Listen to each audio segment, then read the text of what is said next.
میں اکثر کہا کرتا ہوں عثمان بھائی، اکثر یہ بات کہتا ہوں، او یار ماں کو کبھی اونچی آواز میں بھی نہ بولنا، اس لیے کہ یہ رشتہ بڑا مظلوم رشتہ ہے۔ جب یہ پیدا ہوئی تو سماج کے ہاتھوں ستائی گئی، کسی نے کہا یہ آئی ہے، اس کی جگہ بیٹا ہوتا، دل ٹوٹ گیا بیٹی کا۔ یہ ستائی گئی، پیدا ہونے کے بعد اسے تانے دیے گئے، اس نے ہوش سنبھالا، تو باہر سے آیا، تیرا بیٹا بھی دوڑ کے آیا، بیٹی بھی دوڑ کے آئی، تو نے بیٹی سے کہا پانی بھر کے لا، بیٹے کو گود میں اٹھا لیا، بیٹی کا پھر دل ٹوٹ گیا، وہ یار پھر بیٹی ستائی گئی۔ پھر جب بیٹی نے ہوش کی دہلیز پہ قدم رکھا تو تو اسے دیکھ دیکھ کے کہتا تھا اب بیٹی جوان ہونے لگی ہے، اب بیٹی جوان ہونے لگی ہے۔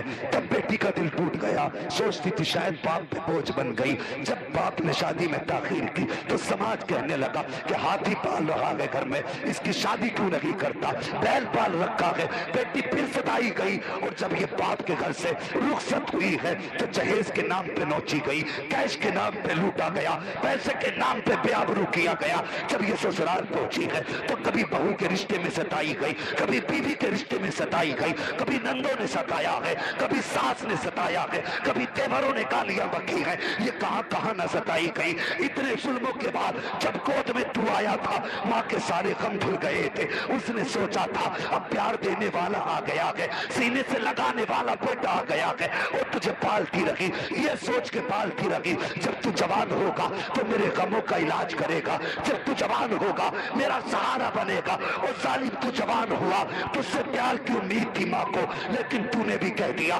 زبان کم چلایا کر۔ ماں کا پھر دل ٹوٹ گیا۔ اب بتا جب بیٹے نے دل توڑ دیا تو ماں جائے گی تو کس کے دروازے پہ جائے گی؟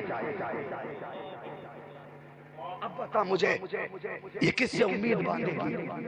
تجھے 18 سال اس لیے سینے سے لگا کے پالا، شاید دنیا کے غم اس بیٹے کے پیار سے دور ہو جائیں، لیکن جب یہی بیٹا ماں کو گور کے دیکھنے لگے تو اس ماں کے جگر پہ کیا گزرے گی؟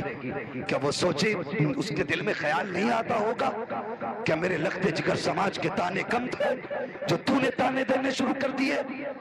او حیا کر، تو جانتا نہیں ماں کی قربانی کیا ہے۔ ماں وہ ہے جو 9 مہینے تک پیٹ میں پالتی ہے، 3 سال تک ہاتھوں میں پالا ہے، 11 سال تک سینے سے لگا کے پالا ہے، اور تیری موت تک پھر تجھے دل دماغ میں رکھ کے مار پالا کرتی ہے۔ ایک موقع ایسا بتا دے جو ماں نے کبھی تجھے اپنے سے جدا کیا ہو۔ ماں باپ 1 مہینے کے لیے بیمار ہو جائیں تو بیٹا موت کی دعا کرانے لگتے ہیں، 1 مہینے میں کہ دعا کرو اب ابا کا حال دیکھا نہیں جاتا، بستر پہ ہی کپڑے گندے ہو رہے ہیں، مولانا دعا کر دو اللہ کو مٹی پیاری ہو جائے۔ ظالم توبہ کر، تیری زبان پہ فالج نہیں گر جاتا جب تو باپ کے لیے موت مانگتا گھومتا ہے؟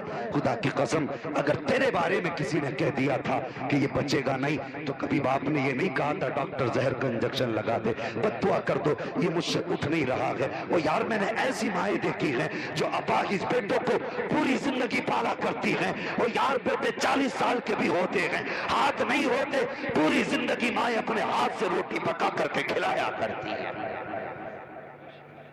اگر معاشرے میں بیٹے ایسے ہو تو پھر اس معاشرے پہ عذاب نہیں آئے گا تو کیا آئے گا؟ جوانوں، غوث کی محفل ہے، پیر بڑے پیر صاحب کی محفل ہے، بغداد کے شہنشاہ کی محفل ہے۔ ماں باپ کی عزت کرو، ماں باپ سے پیار کرو۔ یہ لہجہ عام لہجہ نہیں، خدا کی قسم ماں بولے تو ایسا لگتا ہے جیسے جبریل بول رہے ہوں، ماں مسکرائے تو ایسا لگتا ہے جنت کی کلیاں کھل گئی ہوں۔ آج بھی دعوے سے کہتا ہوں ایسی روموں میں لیٹنے والوں، خدا کی قسم ایسی روم میں آج بھی وہ سکون نہیں ملتا جو گرمی میں ماں کے ٹھنڈے آنچل کے نیچے ملا کرتا ہے۔ تم جانو ہی کیا ماں کا آنچل کیا ہے، کبھی لیٹ کے دیکھنا۔ او یار کبھی تھک کے آیا کرو نا تو کبھی ماں کی گود میں سر رکھ کے بیٹھا کرو۔ جب ماں سر میں ہاتھ رکھتی ہے نا ایسا لگتا ہے جیسے یوں پکڑ کے ساری تھکن کھینچ لیتی ہے۔ آج لوگ کہتے نیند نہیں آتی، آئے گی کیسے؟ مہینے ہو گئے ہم نے ماں کے ساتھ ایک لقمہ ہی نہیں کھایا، کتنے دن ہو گئے کبھی باپ کے ساتھ دسترخوان پہ نہیں بیٹھے۔ او یار ہفتے میں کم سے کم 1 دن باپ کے ساتھ کھا لیا کر۔ ایک دن ماں کے ساتھ کھا لیا کر، کبھی ایسا بھی کر اپنے ہاتھ سے لقمہ بنا ماں کے منہ میں دے۔ خدا کی قسم جب تو لقمہ بنا کے ماں کے منہ میں دے گا نا، وہ ماں ہے، آنکھ میں آنسو آ جائیں گے، لقمہ منہ میں بعد میں جائے گا، دل سے دعا پہلے نکلے گی، اللہ اکبر۔ اگر ماں راضی ہو جائے گی تو پیدا کرنے والا خدا بھی راضی ہو جائے گا۔ کریں گے انشاءاللہ یہ کام۔ میں نے بہت بڑا وظیفہ نہیں بتایا، تمہیں حل بحل نہیں بتایا، بس اتنا کہا ہے کبھی ماں کے ساتھ کھانا کھا لیا کرو، باپ کے ساتھ کھانا کھایا کرو۔ یہ دسترخوان پہ نصیبوں سے ملا کرتے ہیں، نصیبوں سے ملا کرتے ہیں۔ ان سے پوچھو جن کے سر پہ باپ کا سایہ نہیں، انہیں دنیا کتنی چھوٹی لگتی ہے۔ باپ وہ پہاڑ ہوتا اولاد کے لیے جو ہر آنے والی مصیبت کی اور اولاد کے بیچ میں دیوار بن کے کھڑا رہتا ہے۔ جب تک باپ ہوتے ہیں اولاد بے فکر ہوتی ہے، مصیبت کوئی بھی آئے پہلے باپ سے ٹکراتی ہے پھر اولاد تک جایا کرتی ہے۔ ہاں آج ماں باپ کی عزت کر لو۔ فرمایا گیا اے ایمان والو اللہ سے ڈرو اور سچوں کے ساتھ ہو جاؤ۔ بغداد والے غوث نے کتنا پیار کیا، دوڑ کے آئے ماں کے قدموں سے لپٹ گئے۔ ماں نے کہا عبدالقادر جاتے جاتے ایک وعدہ تو کر کے جا۔ ماں کون سا وعدہ؟ کہا ہاتھ میں ہاتھ تو دے۔ ہاتھ میں ہاتھ دیا، کہا بیٹے ماں سے وعدہ کر کہ کبھی جھوٹ نہیں بولے گا۔ ماں کا ماتھا چوم کے کہنے لگے ماں یہ عبدالقادر کا وعدہ ہے، جان تو جا سکتی ہے لیکن زبان سے کبھی جھوٹ نہیں نکل سکتا ہے۔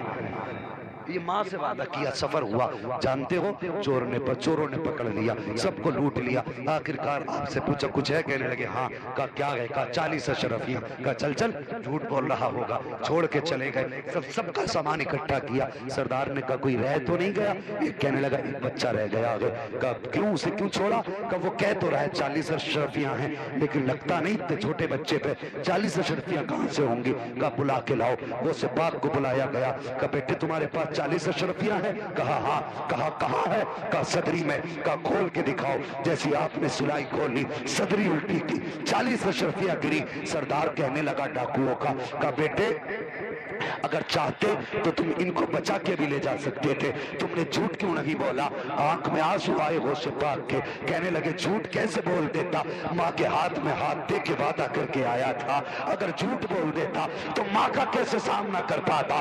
اللہ اکبر۔ اتنا سننا تھا، چیخ نکل گئی ڈاکوؤں کے سردار کی، کہنے لگا محترم معاف کر دے، ہم کتنے گئے گزرے گئے، تم نے ماں کا وعدہ یاد رکھا، ہم خود کیا ہوا خدا کا وعدہ بھول بیٹھے۔ تمہیں ماں کا وعدہ یاد ہے، ہم خدا سے جو وعدہ کر کے آئے تھے وہ وعدہ بھول گئے۔ ہاتھ بڑھا کے کہنے لگے بچے اب دیر نہ کر، ہاتھ بڑھا، توبہ کرا، ہمیں بھی اپنے غلاموں میں شامل کر پا رہے۔